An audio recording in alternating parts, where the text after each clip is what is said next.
de mi amado pastor.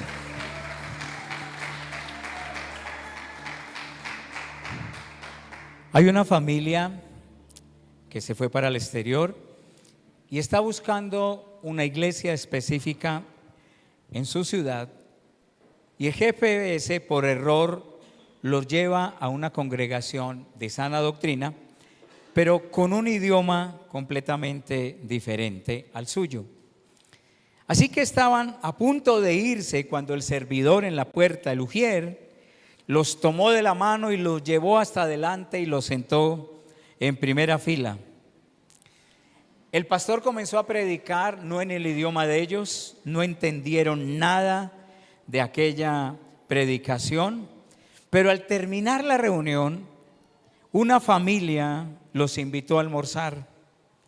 Y aunque no hablaron su mismo idioma, esa tarde el padre de la familia que estaba visitando aquella iglesia escribió en su diario lo siguiente: hoy aprendimos que la iglesia no es un lugar donde se habla el mismo idioma.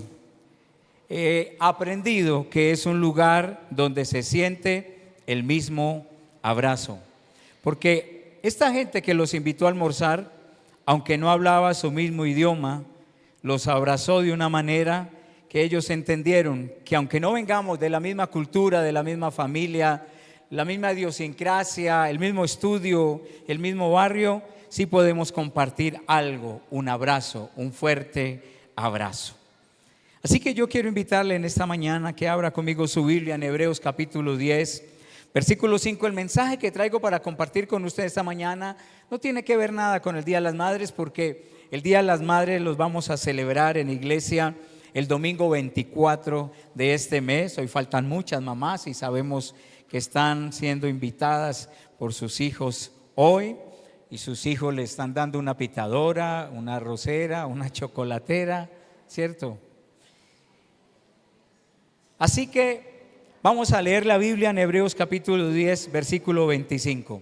Y dice de la siguiente manera: no dejando de congregarnos. ¿Lo tiene ahí conmigo?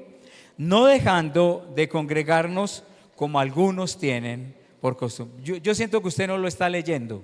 ¿Sí? ¿Lo puede leer conmigo? Hebreos 10, 25. No dejando de congregarnos como algunos tienen por costumbre. ¿Qué tal si lleva su manito a su corazón y dice: Señor, tal vez no hablamos el mismo idioma, pero compartimos el mismo abrazo como iglesia?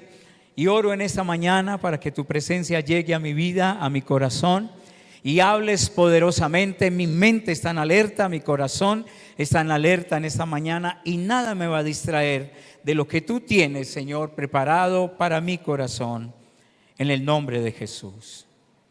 Como pastor vivo la experiencia a diario de que muchos dicen: yo amo a Dios, pero no necesito ir a una iglesia. Yo escucho a mucha gente decir: mi relación con Dios es personal, por eso no necesito ir a la iglesia. De hecho, eso tiene algo de verdad, pero a veces una verdad a medias es una completa mentira. Algunos también dicen: yo amo a Dios y no necesito una iglesia, mi relación con Dios es personal. Y otros dicen lo siguiente, que usted lo ha dicho o lo ha escuchado: la iglesia tiene muchos errores. ¿Cuántos hemos escuchado eso en algún momento? Y aunque es cierto, tengo que entender como pastor que la iglesia, una iglesia no es perfecta. La Biblia jamás nos enseña que un cristiano, aunque la iglesia no es perfecta, la iglesia me enseña que un cristiano no debe estar aislado del cuerpo de Cristo. No sé si usted tiene claro que la iglesia es el cuerpo de Cristo y que la cabeza de la iglesia es Cristo, y que, como digo yo muchas veces, por el buen sentido del humor de Dios, Dios puso un representante aquí en la tierra, un pastor, y en ese caso, en esta iglesia, me eligió a mí por su amor, por su misericordia. Sé que hay otros que predican mejor que yo, mejores pastores que yo. Algunos de ustedes quisieran que esta iglesia cambiara al pastor, eso lo tengo yo muy claro. Hay gente que en la iglesia, yo soy el pastor de la iglesia, para otros soy su pastor. Y eso tiene que ver con lo relacional. Unos dicen, él es el pastor de la iglesia, otros dicen, él es mi pastor, ¿sí? De hecho, hay una frase que dice por ahí, el Señor es mi pastor, pero el pastor no es mi Señor. Entonces la gente va a una iglesia sin querer tener una relación con el pastor. Eso no está mal, no es pecado, pero la Biblia me habla de que la iglesia, aunque no es perfecta, el cristiano no debe estar alejado del cuerpo de Cristo, porque este cuerpo que es la iglesia tiene una cabeza y es Cristo. ¿Quién es la cabeza de la iglesia? Cristo. Cuando en la iglesia se hable más de la familia pastoral, del líder, del servidor, esa iglesia no va en buena dirección. Nosotros somos una iglesia cristocéntrica. Nosotros somos una iglesia bibliocéntrica. Una iglesia cristocéntrica quiere decir que Cristo es el centro de nuestras vidas. Aquí no predicamos de John Jairo, ni de Adriana, ni de Daniela, ni de Sara. No, aquí predicamos de Cristo y el mensaje central es la palabra de Dios. No tenemos otro libro anexo, sino la palabra de Dios. Si usted se va a vivir a otro lugar, por muchos motivos, busque una iglesia que sea de sana doctrina. ¿Y qué es sana doctrina? Una iglesia que crea en el Padre, en el Hijo y el Espíritu Santo. Búsquese una iglesia que sea cristocéntrica y búsquese una iglesia que sea bibliocéntrica, que tenga la Biblia como centro de su vida. Pero Hebreos capítulo 10 versículo 25 dice, no dejando de congregarnos como algunos tienen por costumbre. A veces falto a la iglesia un domingo, a veces falto el segundo domingo, a veces falto el tercero, a veces falto el cuarto, un mes, a veces falto el quinto. Me alejé tanto de congregarme que se me olvidó el camino de regreso. Y que el día que quiero volver me da pereza. Que el día que quiero volver pienso, ¿y qué me van a decir? Y en las iglesias hacemos algo que nos apasiona hacer, pero le incomoda al que vuelve. ¿Qué hacemos con el que hace mucho tiempo no venía y de un momento a otro lo vemos entrar? ¿Qué le decimos? Abrimos los ojos, bienvenido. Y el que quería volver, quería llegar así como que no me vean mucho. Pero no nos quiten a nosotros esa pasión y ese amor que sentimos, porque a veces llega la persona que hacía días no venía y dice, ahí viene el pastor, ¿no? Ahora viene con el abrazo, ahora va a decir, miren, volvieron, qué bueno, como que nos pone ahí en tela de juicio. Lo que pasa es que sentimos como iglesia mucha alegría cuando usted viene a la iglesia y usted se había aislado durante un tiempo, y sabemos que mientras usted faltó una semana, faltó la segunda, faltó la tercera, faltó la cuarta, faltó la quinta, encontrar el camino de regreso es mucho más difícil, ¿sí? Y hay gente que ha llegado en taxi al frente de la iglesia y de pronto le dice al taxista cuando nos ve a todos en la puerta así como, ya van a llegar, los vamos a saludar, los vamos a abrazar, los vamos a apretar. Ay, no, yo no venía para acá, le dice al taxista, ¿sí? Porque a veces nos volvemos hasta empalagosos. Esta es una iglesia empalagosa. No cambie eso, no nos puede cambiar eso del abrazo, de la cultura de llegar. Entonces, Dios no diseñó al creyente para caminar solo. Es muy peligroso, porque un carbón fuera del fuego, donde otros carbones están encendidos, se apaga. No lloro en la casa, yo leo la Biblia en la casa, y la oveja sola es más vulnerable al enemigo. Un cristiano aislado comienza a enfriarse espiritualmente sin darse cuenta. Y usted mira en los programas donde un león se quiere comer una presa, ¿cierto? Y la aísla de la manada para que sea mucho más vulnerable. Así que quiero contarle en esta mañana por qué debemos congregarnos. Y usted dice, pastor, este es el Día de la Madre y usted me está hablando de por qué debo congregarme, porque el Día de la Madre lo vamos a celebrar ¿cuándo? El 24, ¿sí? Invite a su mamá, invite a tus mujeres, vamos a tener esto decorado diferente, vamos a hacer un tiempo muy especial. ¿Por qué yo debo congregarme? Porque a mí la iglesia me está diciendo, congréguese, vaya a la iglesia. Número 1, porque necesito ser edificado. ¿Lo puede decir conmigo? ¿Por qué debo congregarme? Porque necesito ser edificado. Hay enseñanza en la iglesia, pero en la iglesia no solamente soy edificado porque hay enseñanza, hay algo que no nos gusta, hay corrección. Y aparece la palabra que usamos, la espiritualizamos mucho, es esa palabra que habla, yo lo voy a ¿qué? A exhortar. ¿Se acuerda de esa palabra? Yo lo voy a exhortar. Y exhortar, la palabra exhortar significa alentar, animar con palabras. Exhortar no es regañar.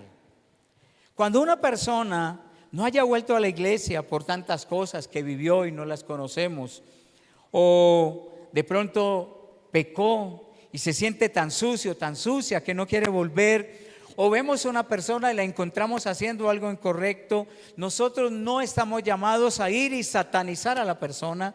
No estamos llamados a señalarla, enrostrarle su pecado y mandarla para el infierno. Nosotros estamos llamados a exhortar. Exhortar es animar. Exhortar es levantar con palabras. Así que en la iglesia, ¿por qué necesito ir a la iglesia? Porque en la iglesia soy edificado. Y siendo edificado, la iglesia me enseña, pero también me corrige. Tan bueno que es cuando alguien, el líder, se me acerca, ¿sí?, y me puede corregir. Hay gente que es impastoreable, gente que usted no le puede corregir, gente que está diciendo es mi vida, yo hago lo que quiera. Pero la iglesia es un lugar donde si usted va a ser edificado, tiene que aprender a ser corregido. Hermanito, así por donde usted va, no va bien. Lo que está haciendo está mal. Pero no es un lugar solamente para ser enseñado, corregido, sino que es un lugar para ser aconsejado. Y somos aconsejados a través de una consejería, somos aconsejados a través de la palabra de Dios. Y entonces recibimos corrección, recibimos enseñanza y recibimos un consejo. ¿Por qué necesito congregarme? Número uno, porque necesito ser edificado. Entonces en esa edificación me dan enseñanza, me dan corrección, me dan consejo. ¿No le ha pasado a usted que usted siente que le contaron parte de su vida al predicador y que usted está ahí sentado diciendo, oiga, alguien habló con el predicador y esa enseñanza es para mí? Nadie habló con el predicador, simplemente Dios le está hablando a su corazón a través de la palabra de Dios. Efesios capítulo 4 versículos 11 y 12, hablando acerca de necesitamos ser edificados. Y dice Efesios 4:11, Dios estableció ministros para perfeccionar a los santos, ¿sí? Algo que sí tiene que haber es jerarquías. Algo que sí tiene que haber es autoridad. Un lugar donde no hay autoridad, una empresa, una familia, una casa, un hogar, si no hay una autoridad en la iglesia, entonces hay un desorden total, hay una anarquía, hay una falta de sujeción. Y mire lo que dice Efesios capítulo 4, y él mismo constituyó a unos apóstoles, a otros profetas, a otros evangelistas, a otros ¿qué? Pastores y maestros. Haga así, la manito así. Ahí están los 5 ministerios. ¿Y cuáles son los 5 ministerios? Apóstoles, profetas, evangelistas, pastores y maestros. Acuérdese que el apóstol es este dedo gordo, ¿cierto? El que toca con todos los ministerios. Apóstol es aquel que funda o establece iglesias. Ese es un apóstol. Pero el otro es el profeta, el que señala el futuro, el mañana, el que profetiza, el que dice, así dice el Señor. El evangelista es el dedo de la mitad, no lo saco solo porque se vería muy grosero, pero el evangelista es el dedo más largo, de más largo alcance. El evangelista es el que se para en una tarima, en un parque y alcanza masas, alcanza multitudes. Pero después del evangelista sigue este dedo, es el dedo donde está la prenda, el dedo del pastor. Es el dedo de aquel hombre que se casa en un lugar, en 4 paredes, en una ciudad. El evangelista siempre se está moviendo, yendo de ciudades a ciudades. El pastor está en un solo lugar, con las mismas ovejas, las ovejas con las mismas luchas, con las mismas dificultades, contándole las mismas crisis a su pastor, y el pastor tiene un pacto con las ovejas. Pero el otro que está ahí, apóstoles, profetas, evangelistas, pastores y maestros, cuando usted se va a rascar muy adentro, se mete este dedito y se interna, porque hay gente que es maestra en la palabra, gente que cuando estudia y enseña la palabra, usted dice: oiga, esta persona no solamente me predicó, sino que me enseñó, es un maestro de la palabra. Así que Efesios dice que él constituyó a algunos apóstoles, otros profetas, otros evangelistas, otros pastores y maestros. ¿Para qué están esos 5 ministerios? Dice el versículo 12: a fin de perfeccionar a quienes, a los santos, para la obra del ministerio, para la edificación del cuerpo de Cristo. Dios me hizo pastor para la edificación del cuerpo de Cristo. Que de estos ministerios es el que la gente más conoce. La gente casi no conoce el apóstol, el profeta un poco, el evangelista, el maestro, pero el más conocido es el pastor. El que siempre está ahí cuando usted llega y llega en la mañana a la iglesia, y ahí está el pastor. El que cuando termina la reunión, ahí está el pastor. Y es el que usted ve predicando todos los miércoles, todos los domingos. Pero ¿para qué el Señor nos puso? Y hablo a los líderes y voluntarios en la iglesia. ¿Para qué el Señor nos puso ahí? A fin de perfeccionar a los santos para la obra ¿de qué? Del ministerio, para la edificación. ¿De qué? Del cuerpo. Si yo soy líder en la iglesia, yo no destruyo, yo edifico. Aquella persona que ha sido puesta en un liderazgo es una persona que construye, no destruye. Porque si yo estoy en un liderazgo y no estoy edificando, yo no estoy cumpliendo con lo que dice la palabra, a fin de perfeccionar a los santos para la obra del ministerio, para la edificación. Dios nos puso a nosotros para edificar a otros, para construir a otros, para ayudarlos en sus tareas, para animarlos, para levantarlos. Hey, hermanito, hace días no lo veo en la iglesia. Hermanito, lo veo desanimado. ¿Qué le pasó? Tomémonos un tinto. Hermano, está viendo una situación difícil. Vamos a ver qué hacemos como iglesia. ¿Cómo le podemos ayudar? Eso es lo que está diciendo Efesios capítulo 4. Dios estableció ministros para perfeccionar a los santos. Número 2, ¿por qué necesitamos congregarnos? La primera, ¿cuál es? Porque necesito ser edificado. La segunda es porque necesito comunión.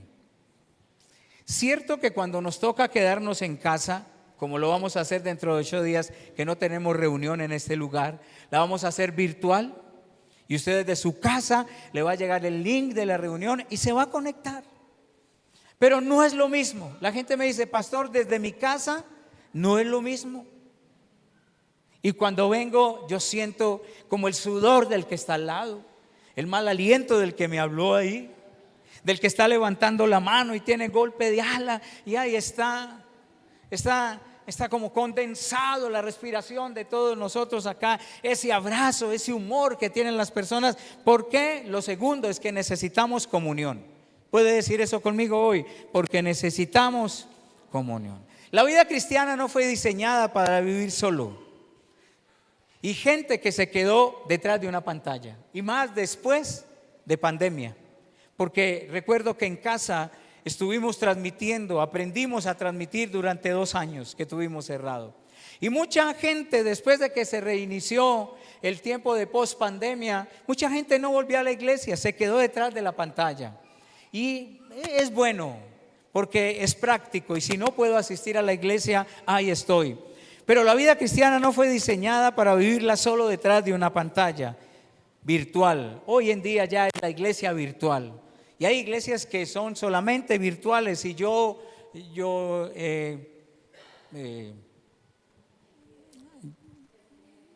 prefiero y respeto lo virtual, porque nosotros también lo hacemos de manera virtual. ¿Por qué necesito comunión? Porque necesitamos orar unos por otros. ¿Puede estirar su manito y tocar la iglesia? Porque la iglesia no son las paredes, la iglesia es la persona que está a su lado, ¿cierto? Y tal vez la persona que está a mi lado nunca la he saludado, nunca sé su nombre, no sé qué hace. A mí me han dicho los hombres en la mañana que nos reunimos a las 5 a orar los sábados: pastor, ¿por qué no hace un franelógrafo y en él escribe todas las profesiones de los que hay en la iglesia, los profesionales, o el carpintero, o el que tiene un emprendimiento? Qué bueno que nos podamos ayudar los unos a los otros y podamos orar los unos por los otros, podamos llorar juntos. ¿Alguna vez a alguien se le ha acercado y lo ha abrazado y le ha quedado el hombro aquí lleno de moco, baba y lágrima? Eso es ser iglesia. Eso es ser iglesia. Anoche que estábamos aquí, que estuvimos como hasta las 12 de la noche haciendo unas cosas, aquí hay unas lágrimas, yo las veo. Y estaban molestando y estaban diciendo de la persona que hace 8 días vino y se arrodilló y dejó las lágrimas ahí. Y estaban diciendo: venga, el Señor no se le llevó las lágrimas a esta persona. Pero ¿cuánto necesitamos orar juntos? Ayudarnos, llorar juntos es necesario. Necesitamos fortalecernos los unos a los otros porque necesitamos comunión. Pero escúcheme esto que le va a gustar mucho: necesitamos en la comunión soportarnos. Dígalo conmigo así riéndose, de labios para afuera: soportarnos. No, usted no lo hizo muy bien. Dígalo: soportarnos. Pero dígalo así como con una pizca de ay, qué pereza eso. Diga: soportarnos. Porque si alguien está asistiendo a la iglesia y no le cae bien Ángela, no vuelve a la iglesia, no crece. Claro, se aísla, no va a poder vivir en comunidad, no va a poder vivir en comunión. Tenemos que aprender a perdonarnos y tenemos que aprender a soportarnos. Puede mirar al que está a su lado, mírelo con amor y dígale: uy, cuánto me ha tocado soportarlo. Eso es comunión. Necesitamos. Lo primero, ¿por qué debo congregarme? Número 1, porque necesito ser edificado. Número 2, necesito comunión. Ayúdame porque son 20 puntos. Hechos capítulo 2, versículo 42. Mire lo que dice sobre este segundo punto: la iglesia perseveraba en comunión. ¿Cómo dice el versículo? No lo hemos puesto, yo no lo tengo acá. La iglesia perseveraba en comunión. Dice: y perseveraban en la doctrina de los apóstoles, en la comunión unos con otros, en el partimiento del pan y en las oraciones. Esto no era en una bodega, esto era en casas. La iglesia primitiva empezó en casas. Empezó alrededor de su sala, del comedor. De hecho, esta iglesia empezó en una casa, alrededor de las sillas de nuestro comedor. Pero la iglesia primitiva perseveraba ¿en qué? En comunión. Número 3, ¿cuál es la primera? ¿Por qué debo congregarme? Porque necesito ser edificado. Número 2, necesito comunión. Número 3, porque el aislamiento es peligroso. Esto pasa en todas las familias, hasta en las mejores iglesias pasa. Yo me voy porque me hirieron en la iglesia. ¿Ha escuchado usted eso? Hermano, ¿por qué no volvió a la iglesia? La iglesia me hirió. Y este es un tema que tocábamos en estos días. Y es que la iglesia, alguien se enoja con Ángela. Ángela, ¿me da permiso de ponerla de ejemplo hoy? Voy a poner ejemplos muy... ¿sí? Ángela hirió a alguien. Ese alguien sintió que lo que Ángela le dijo no estuvo bien y le hirió, y la persona se va. Cuando usted se encuentra con esa persona por fuera y le pregunta: ¿por qué no volvió? La persona dice: en la iglesia me hirieron. Y la pregunta es: ¿toda la iglesia lo hirió? Solo una persona. ¿Y sabe por qué la persona toma esa decisión? Porque le cuesta ir y sentarse y confrontar. Yo mejor me voy porque la iglesia, entonces todos los 200, los 150 o los 100 que hay en la iglesia, alguna vez nos paramos y herimos a esa persona. No, eso no sucede. Pero porque el aislamiento es peligroso, y cuando una persona tiene una herida, entonces se va y termina no solamente apartándose de la iglesia, termina apartándose de Dios. Y yo siento que cuando alguien se va de la iglesia, todo pastor, si es pastor, le duele cuando alguien se va de la iglesia. No sería pastor si alguien se va de la iglesia. Pero las puertas de la iglesia están abiertas para que la gente entre y también para que la gente salga. Pero cuando la gente se va y me dice, pastor, está asistiendo a otra iglesia y allá está sirviendo, ¿cómo creen ustedes que me siento yo? Yo me siento muy contento. No se apartó. Pero cuando esa persona no solamente se aleja de la iglesia, sino que también se aparta de Dios, yo entiendo algo: el enemigo ama aislar a las personas. El enemigo quiere aislarlo a usted, porque una persona sola se enfría mucho más rápido, porque una persona sola se desanima mucho más fácil, porque cuando usted se va de la iglesia pierde la cobertura espiritual, porque cuando usted se va de la iglesia se vuelve vulnerable al engaño. Y entonces la gente comienza a escuchar tantas doctrinas, tantas filosofías, tantas escuelas de pensamiento que hay hoy sobre la Biblia, y se vuelve vulnerable al engaño, y esa persona comienza a tener una mistura. Una mistura es tantas cosas revueltas en su mente. Y Proverbios capítulo 18 versículo 1 dice: el que se aparta, su deseo busca; el que se desvía y se entremete en todo negocio. Hay gente que se va de la iglesia porque no hicieron lo que ellos dijeron, porque es una persona que quiere que hagan lo que él o ella dice. Y en la iglesia hay algo, hay un orden establecido, hay una cultura en la iglesia, hay líderes en la iglesia, hay alguien que dirige la iglesia, y el que se aparta busca su propio deseo. Número 1, ¿por qué debo congregarme? Necesito ser edificado. Número 2, necesito comunión. Número 3, es peligroso. Número 4, acuérdense que son 15 puntos. Número 4, porque en la iglesia servimos. Necesito ¿qué? Ser número 1, edificado. Necesito comunión, porque aislarme es peligroso. Y número 4, porque en la iglesia ¿qué? Servimos.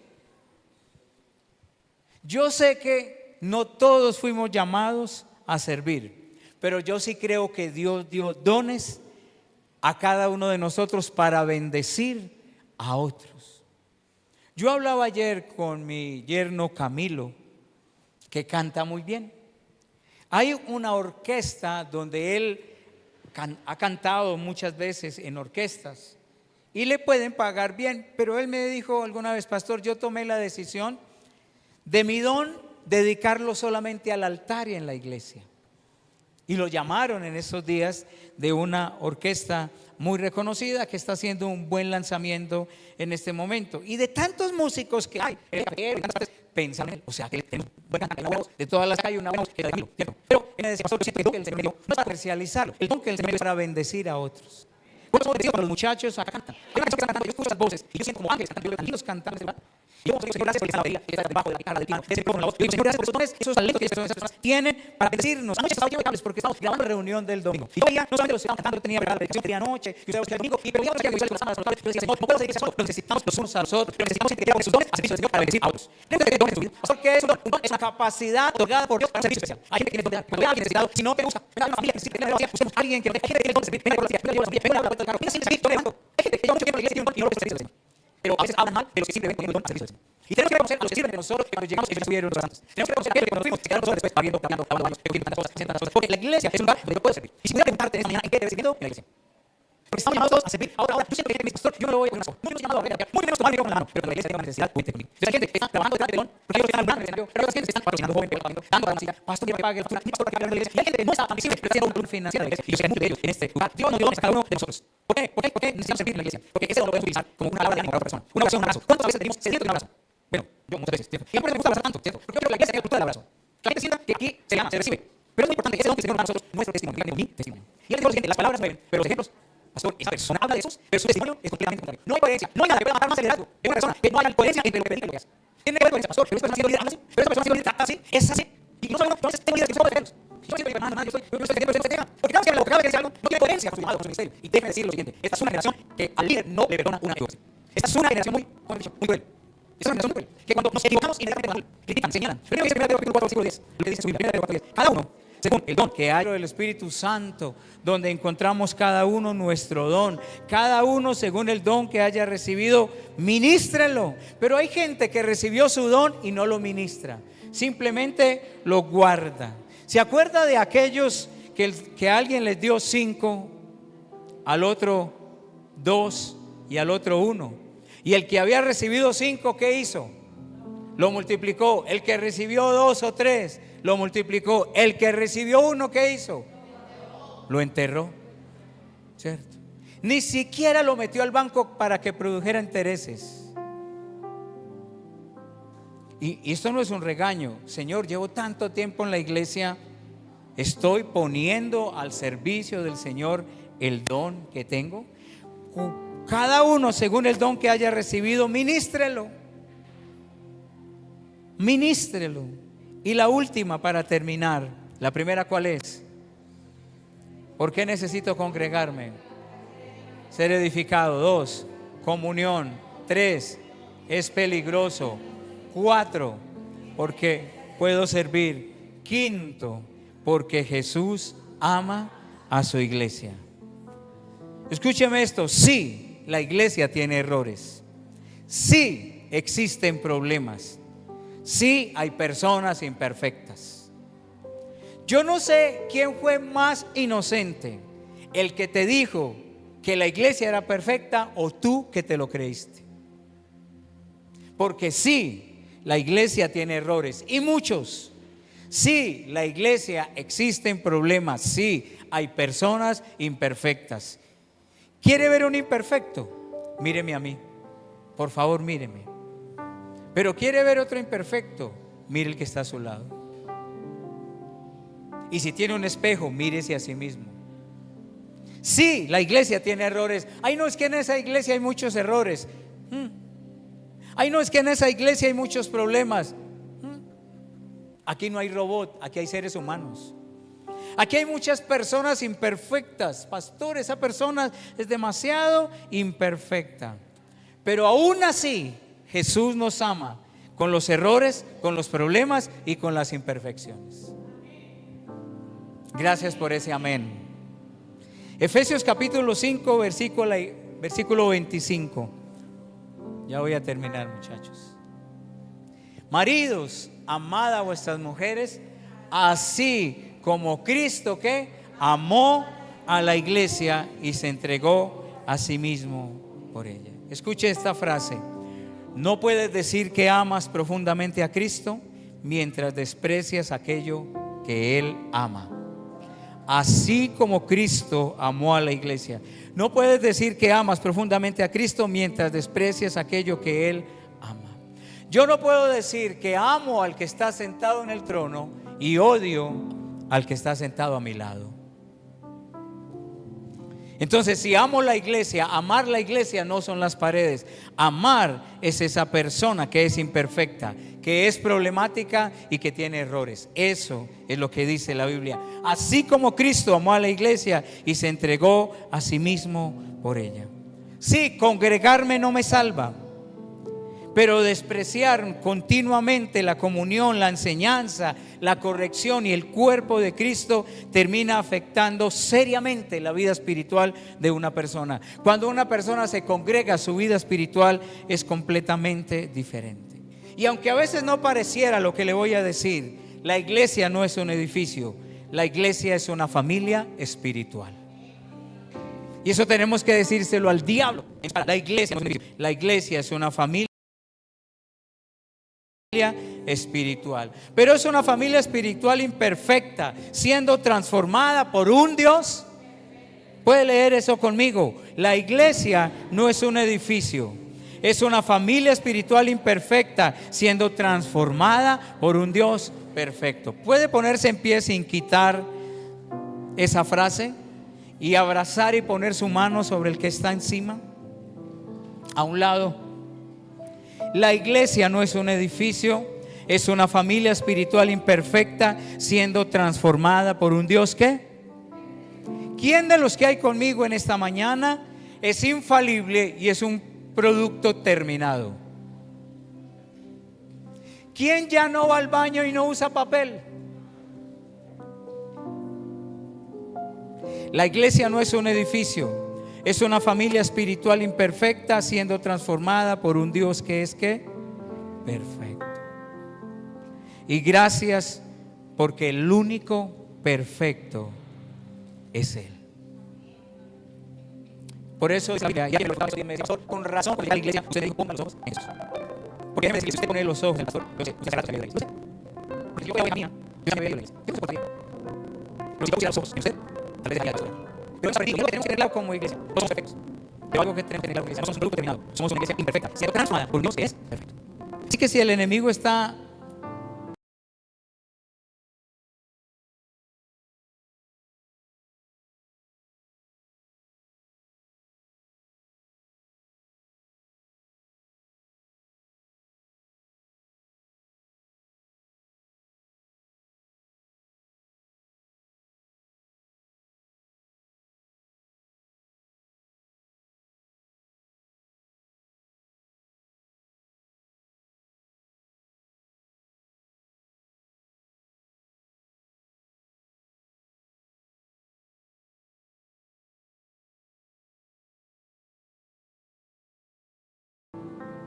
sacando argumentos para sacarte, si está poniendo en tu corazón, estás poniendo la mirada mucho en una persona, pero tienes que aprender a poner la mirada en Jesús.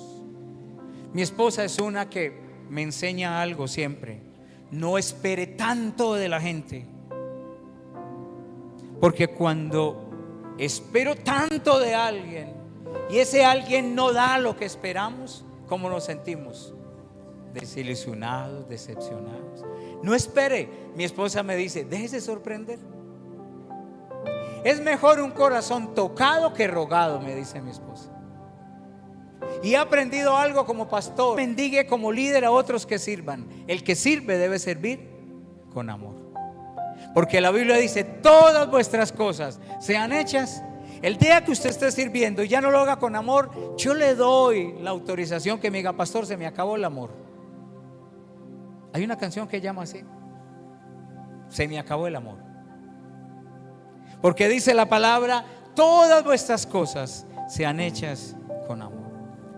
Debo congregarme porque en ese lugar soy edificado, porque necesito comunión, porque el aislamiento es peligroso, porque en la iglesia puedo servir y porque Jesús ama a la iglesia. Y a veces algo, es que ores hoy por esta iglesia. Que ores hoy por la iglesia. Y para orar por la iglesia es orar por los pastores. Yo les decía a mi esposa ayer lo siguiente: estamos subiendo dos enseñanzas. Las dos las vamos a dar los dos detrás de esta tarde. Una va a ser sobre parejas. Hemos aprendido como parejas las cosas, y no como pastores. Pero si en algún momento de la historia de esta iglesia, yo sé que tú lo sabes, tus pastores necesitan tu respaldo de oración, es ahora, es en este. Y claro, nos hemos sentido amados por ustedes. Cada una de sus oraciones han impactado fuertemente. Cada uno de sus mensajes al pastor, que personas que en Cristo han sentido pastor, le tienen mucho al pastor, pero ellos Dios, gracias por ese mensaje. De ánimo, de fortaleza, de esperanza, que uno lo hace por ti. Gracias. Pero ore por los que están en este altar, ore por ellos. Pero ore por los que están en la verga, ore por los que están en los niños, ore por los que están arriba en audiovisuales, a veces corriendo. Mira que no pudimos transmitir, tenemos todo lo que no sabemos qué pasó. Pero a veces no tenemos el mundo económico para comprar todas las herramientas de última generación, y entonces lo que tenemos tratando de hacerlo de mejor manera. Ore por la iglesia, ore por la iglesia que está la pila, el peludo. No critique por el pelo. Hay gente que dice: pastor, es un chato tan peludo, tan menudo. No es mariconero. Sí, porque habla la gente. No sabe que tiene un hogar, que es trabajador, que es ingeniero, que es la esposa, que son que llegan tempranísimo a la iglesia, los últimos que se va, que es inquieto. Ore por ellos, ore por los que se levantan a las 5 de la mañana que viven en Cuba y tienen 2 bebés pequeños, pero para pequeños para mí, pero ore por ellos que vienen todo el tiempo. Vos tenés que siempre con su hermano desde Cuba. Entonces tenemos pastores siempre que gasolina que y vienen 5, 6, 7, 8, 10 veces a la semana. Anoche estuvo acá y hoy se mandó. Y comenzamos que ellos tienen una panadería y le tocamos tú no voy a la panadería. Así que ore, tengo que orar por ellos, no Sara, porque está la hija del pastor y ella quiere estar ahí porque la hija del pastor. Y a la esposa del pastor, es un libro que estoy leyendo, no tiene que ser pastora, pero la esposa del pastor le exige que sea pastor. Y los hijos del pastor no necesariamente tienen que estar ahí. Gracias a Dios que mis hijos sirven al Señor. Pero tengo que orar por esos muchachos. Y a veces en la casa me dicen: papi, no estoy cansada, yo hija. Y el Señor es que está con nosotros, ese llamado que tenemos. Ore por eso, que los pastores no nos porque estamos. Ahora que miro el tinto, voy a comer la leche y dije: pastor, ya no tengo leche. Aquí señalamos tan fácil, pero no damos por esa persona que está ahí siempre. Ore por las personas que dan café, por los que están enseñando a sus niños. Nosotros tenemos que valorar a esas personas que ven y sirven. Valora aquel que nos reciben las ofrendas y los diezmos. Sacan parte de lo que ganó. No somos una iglesia que obligamos a diezmar, somos una iglesia que enseñamos a hacerlo. Y cuando ofrende o algo con amor, no lo haga con tristeza ni con necesidad. Hágalo porque Dios ama para dar a él. Entonces yo esa mañana que ore por la iglesia, ore por la persona que está a su lado. Ore, siente su mano, ore por esa persona y bendiga esa mañana. Diga tal vez su esposo, su papá, su mamá, su hijo. Digan, acérquese a los líderes, acérquese al pastor. Pastor, yo puedo servir, yo hago esto, yo ser parte de esta obra. Esta iglesia está creciendo, lo que está por venir. Todos planes y propósitos para cada uno de nosotros. Pero necesitamos gente que se une, que se una, gente que se vaya. Así que vamos a en esta mañana y ora por la iglesia, ora por tus pastores. Yo quiero sacar en cara esta mañana, con mucho amor. Dice, Señor, gracias por el pastor, porque sabe la situación que está con su esposa. Lo he visto siempre en cada reunión. Gracias. Gracias por esa persona que estaba liderando, pastoreando. No se ha desanimado. No se ha vuelto. Gracias, gracias, gracias. Gracias, gracias. Porque cuando yo voy a ir, lo encuentro con el pastor de la iglesia. Si sos pastor, dígame, pastor, si eres solo pastor de la iglesia, Señor, gracias por ese pastor. Señor, ha puesto que está allá. Te ora esta mañana, ora. Te lo significa señal diferente. Pero ora. Quiero escuchar la voz de la iglesia orar esta mañana. Dice, Señor, bendigo esta iglesia. Bendigo esta iglesia. Esa chica que está mirando, yo le doy la Señor. Señor, la persona que está mirando, la bendigo. Gracias porque es un lugar de comunión, un lugar de consejo, un lugar, Señor, de enseñanza, un lugar, Señor, de alientan, exhortan, animan, levantan, enseñan, fortalecen. Ora, ora, ora. Dice, Señor, yo bendigo a la persona que está mirando. Yo bendigo el corazón, ahora mismo de la iglesia. Como pastores, familia pastoral, vamos a orar por esta iglesia. Y a declarar el poder, la presencia del Espíritu Santo. El poder de su unción, el poder de su presencia. Cuando la gente te pregunta cuántos asisten a tu iglesia, no le digas cuántos asisten. Y pregúntale si se siente la presencia de Dios. Eres el número de asistentes. Qué bueno que cada vez que vengas a la iglesia podamos disfrutar de su presencia. Pero si quieres tocar la iglesia, toca que estás mirando, bendice. Esa es la iglesia. Esa es la iglesia. Señor, te doy gracias en esta mañana. Te doy gracias. A veces los domingos conmigo la entrada, otras veces como empanadas. Y no sé si usted sabe que familia de la iglesia que tiene su negocio, vende empanadas. Me encanta verlos, ¿sí? Me encanta verlos cuando llegan a empanadas. Pastor regalos, estas 50, 80 empanadas. Y todos nos beneficiamos porque somos parte del cuerpo de Cristo. Y Señor, gracias por este tiempo. Gracias por pastor por poder tener esta mañana. Gracias por su presencia, porque eso habla. En medio de la lucha, del dolor, de los trasnochos, de los miedos, Señor, de la incertidumbre, estamos ahí. Gracias por valorar intensamente, valorar la iglesia. La gente que nos puso ahí para liderar, para bendecir, para servir. Señor, vamos a morir. Vamos a oración esta mañana. Ora por la parte financiera de la iglesia, Señor, bendice esta iglesia. Señor, bendice económicamente, bendícenos. Trae empresarios, trae gente, Señor, Jesús, que siempre en este lugar para que podamos hacer la obra que se necesita. Gracias, Espíritu Santo. Bendecimos a la iglesia niña. Bendecimos.